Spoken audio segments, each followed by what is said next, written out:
सास नंबरी बहू 10 नंबरी। पूरे घर में मालती देवी का हुक्म चलता था। अपनी बड़ी बहू को वो टीवी के रिमोट की तरह कंट्रोल करती थी। चलो देर हो रही है, 12 बजे से पहले लड़की वालों के यहाँ पहुँचना है। हाँ हाँ चलती हूँ। मैं तो भगवान से बस ये दुआ कर रही हूँ कि जिस तरह मेरी बड़ी बहू मेरी मुट्ठी में है, उसी तरह मेरी छोटी बहू भी मेरे इशारे पे नाचे। अरे भगवान, भला इस घर में किसकी हिम्मत है जो तुम्हारे खिलाफ जाने की हिमाकत करे।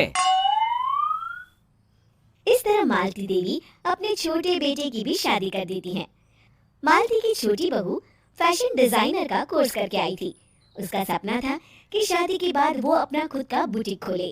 एक दिन, क्या बात है छोटी, तू तो एक से बढ़कर एक डिजाइन बना लेती है। इसमें कौन सी बड़ी बात है दीदी, आप चाहे तो मैं आपको भी सिखा सकती हूँ। हाँ, फिर हम दोनों मिलकर एक बुटीक खोलेंगे। लेकिन दीदी, उसके लिए तो बहुत पैसे लगेंगे। हाँ तो क्या हुआ, पैसे माँ जी से ले लेंगे। हाँ हाँ, मेरे पास तो पैसों का पेड़ है ना, तोड़ के तुम दोनों को दे दूंगी। मेरी एक बात अच्छी तरह समझ लो, मैं तुम दोनों को एक ढेला भी नहीं देने वाली, बड़ी आई बुटीक खोलने वाली। ये आप क्या कह रही हैं माँ जी? आप हमारी मदद नहीं करेंगी तो कौन करेगा? अरे अगर बुटीक खोलने का इतना ही शौक है तो अपने माँ बाप से पैसे क्यों नहीं मांग लेती? मेरे पैसों पर क्यों आंख गड़ाए बैठी हो तुम दोनों? इस तरह अपने इरादे स्पष्ट करके मालती देवी वहां से चली जाती है। अरे ये क्या दीदी, माँ जी तो साफ मुकर गई, अब हम क्या करेंगे? तू चिंता मत कर, बुटीक तो खुल के ही रहेगा।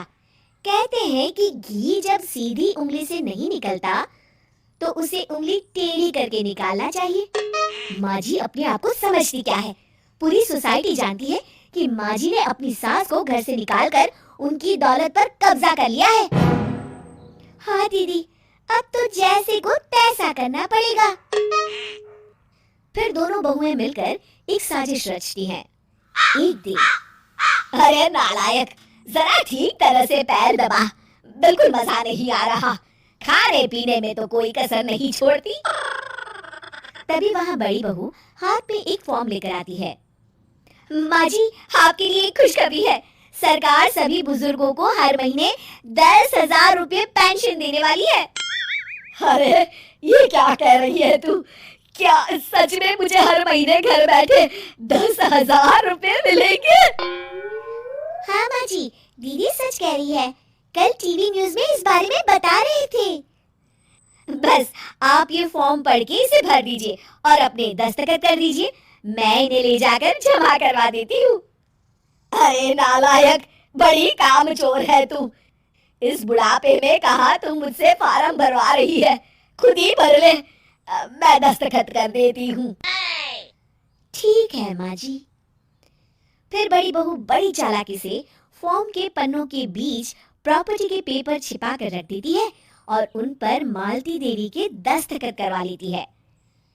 कुछ दिनों के बाद मालती देवी अपने पति के साथ 2 दिनों के लिए अपने एक रिश्तेदार के यहाँ जाती है।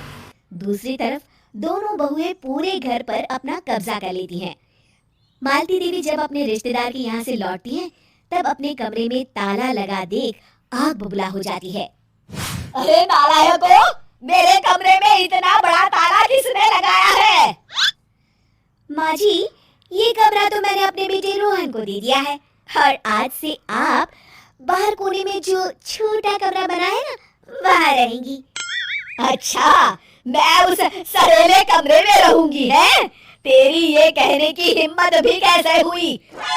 और मेरी इजाजत के बिना मेरा कमरा देने वाली तू होती कौन है?